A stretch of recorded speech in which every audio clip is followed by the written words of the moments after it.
এবার হিজবুল্লাহর ভয়াবহ ক্ষেপণাস্ত্রে ইসরায়েলের সামরিক ড্রোন কুপকাত। আরো বিস্তারিত জানিয়ে দিব। এদিকে ইসরায়েলকে নতুন হুঁশিয়ারি দিল হিজবুল্লাহ। যুদ্ধের 2 বছরে 31,000 সেনা হারিয়েছে ইউক্রেন। এদিকে মিয়ানমারের 7টি শহরে সরকার গঠন করবে বিদ্রোহীরা। আরো জানিয়ে দিব, এবার কয়েক সপ্তাহের মধ্যে ইসরায়েলের বিজয় হবে দাবি নেতানিয়াহুর। এদিকে ইসরায়েলি দখলদারিত্বের বিরুদ্ধে আইসিজের শুনানি শেষ। এবার লেবাননের গভীরে হামলা চালালো ইসরায়েল। এবং সর্বশেষে জানিয়ে দিব, এদিকে মুসলিম মার্কিনীদের তোপের মুখে বাইডেন। শুনছিলেন সংবাদ শিরোনাম, এখন বিস্তারিত। তবে তার আগে অনুরোধ থাকবে, এই ভিডিওতে একটি লাইক দিন এবং কমেন্টস করে জানিয়ে দিন আপনি কোন জেলা থেকে বা কোথা থেকে আমাদের সাথে যুক্ত রয়েছেন। এবং সংবাদের সর্বশেষ গুরুত্বপূর্ণ আপডেট পেতে চ্যানেলটি সাবস্ক্রাইব করে আমাদের সঙ্গেই থাকুন। এবার হিজবুল্লাহর ক্ষেপণাস্ত্রে ইসরায়েলের সামরিক ড্রোন কুপকাত। লেবাননের ইসলামী প্রতিরোধ আন্দোলন হিজবুল্লাহ দখলদার ইসরায়েলের একটি সামরিক ড্রোন ভূপাতিত করেছে। সংগঠনটি এক বিবৃতিতে বলেছে, আমাদের আকাশ প্রতিরক্ষা ইউনিট ইসরায়েলের একটি বৃহৎ আকারের হারমেস 450 মডেলের ড্রোন ভূপাতিত করেছে। দক্ষিণ লেবাননে এই ড্রোনটি ভূপাতিত করার জন্য ভূমি থেকে আকাশে নিক্ষেপযোগ্য ক্ষেপণাস্ত্র ব্যবহার করা হয়। হিজবুল্লাহর বিবৃতিতে আরো বলা হয়েছে, তাদের যোদ্ধারা সব সময় চোখ কান খোলা রাখবেন এবং সতর্ক থাকবেন। যখনই শত্রুর কোনো বিমান বা ড্রোন লেবাননের আকাশে প্রবেশ করবে, সেগুলোকে তাদের আগ্রাসী লক্ষ্য অর্জনের পথে বাধা দেওয়া হবে। এদিকে ইসরায়েল দাবি করেছে, তাদের একটি হারমেস ড্রোন হিজবুল্লাহর ক্ষেপণাস্ত্রে ভূপাতিত হওয়ার পর লেবাননের গভীর অভ্যন্তরে হিজবুল্লাহর কয়েকটি লক্ষ্যবস্তুতে বিমান হামলা চালানো হয়েছে। ইহুদিবাদী ইসরায়েল হারমেস 450 মডেলের ড্রোনকে গুপ্তচর বৃত্তি এবং হামলার কাজে ব্যবহার করে থাকে। হিজবুল্লাহ এই ড্রোন লক্ষ্য করে ক্ষেপণাস্ত্র ছুড়লে ইসরায়েলি বাহিনী সেটি ডেভিড সিলিং মিডিয়াম রেঞ্জ ক্ষেপণাস্ত্র প্রতিরক্ষা ব্যবস্থা দিয়ে ভূপাতিত করে। এরপর পরে হিজবুল্লাহর ছোড়া আরো একটি ক্ষেপণাস্ত্র ড্রোনটিকে আঘাত করে এবং শেষ পর্যন্ত ইসরায়েলের ড্রোনটি লেবাননের ভেতরে পড়ে। সূত্র পার্স টুডে। এদিকে ইসরায়েলকে নতুন হুঁশিয়ারি দিল হিজবুল্লাহ।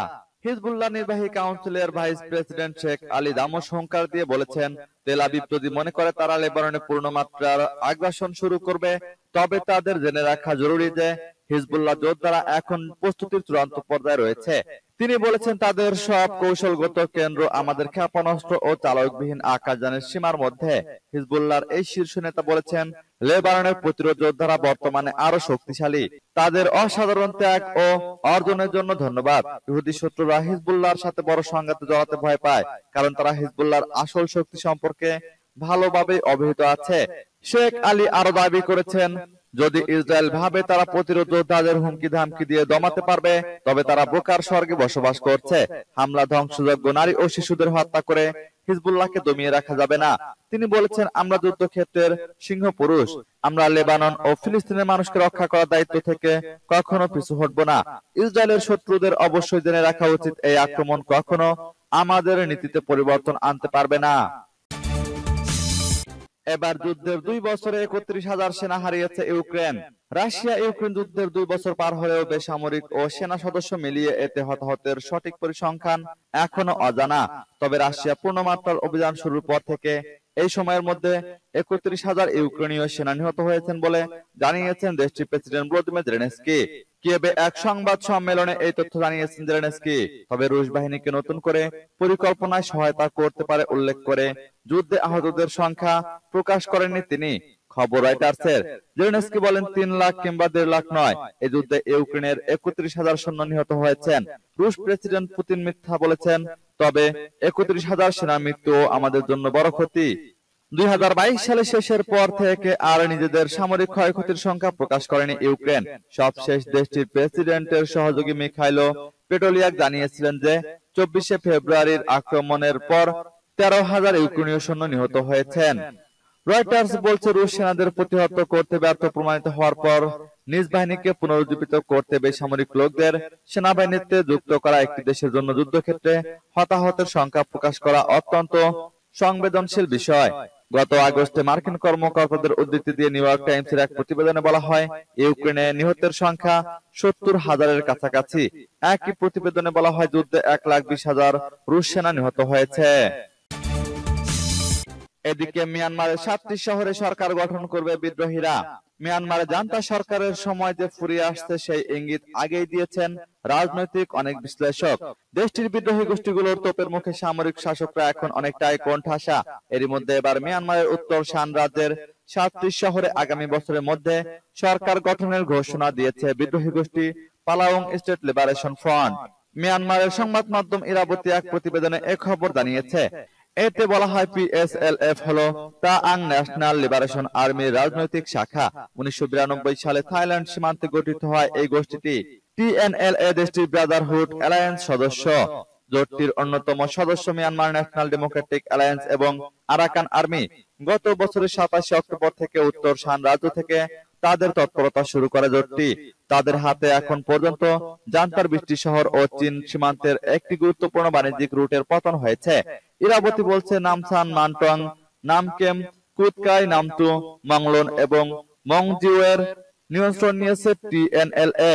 পিএসএলএফ স্থানীয়দের বিভিন্ন সশস্ত্র গোষ্ঠীতে জোর করে যুক্ত হতে বাধ্য হওয়া ঠেকানোর ঘোষণা দিয়েছে।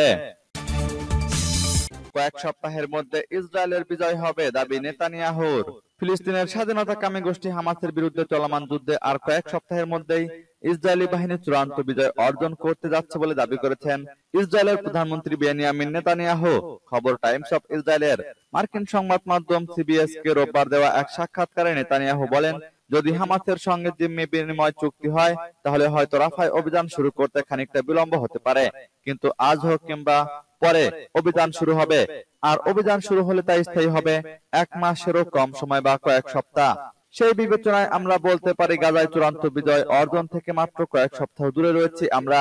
এমন এক সময় নেতানিয়াহু এসব কথা বললেন যখন রাফায় অভিযান স্থগিত করতে ইসরায়েলকে প্রতিনিয়ত চাপ দিচ্ছে আন্তর্জাতিক সম্প্রদায়। কারণ গত 7 অক্টোবর গাজায় ইসরায়েলি বাহিনী অভিযান শুরুর পর গাজার বিভিন্ন প্রান্ত থেকে সীমান্তবর্তী শহর রাফায় এসেছেন প্রায় 14 লাখ ফিলিস্তিনি। এই ফিলিস্তিনিদের প্রায় সবারই লক্ষ্য সীমান্ত পেরিয়ে মিশরে আশ্রয় গ্রহণ। প্রসঙ্গত, গত 7 অক্টোবর ফিলিস্তিনের গাজা উপত্যকার নিয়ন্ত্রণকারী গোষ্ঠী হামাসের যোদ্ধারা গাজার উত্তর অঞ্চলীয় ইরেস সীমান্তে অতর্কিত হামলা চালিয়ে 1200 জন মানুষকে হত্যার পাশাপাশি 240 জন ইসরায়েলি ও বিদেশি নাগরিককে ধরে নিয়ে যায়। অভূতপূর্ব সেই হামলার পর সেদিন থেকে গাজায় অভিযান শুরু করে ইসরায়েলি বাহিনী। 4 মাসেরও বেশি সময় ধরে চলমান সেই অভিযানের শুরু থেকে এ পর্যন্ত গাজায় নিহত হয়েছেন 29,000-এরও বেশি মানুষ। আহতের সংখ্যা ছাড়িয়েছে 70,000। এছাড়া ইসরায়েলি বাহিনীর গোলায় বাড়িঘর হারিয়ে সর্বশান্ত হয়েছেন আরো লাখ লাখ ফিলিস্তিনি। এদিকে ইসরায়েলি দখলদারিত্বের বিরুদ্ধে আইসিজের শুনানি শেষ।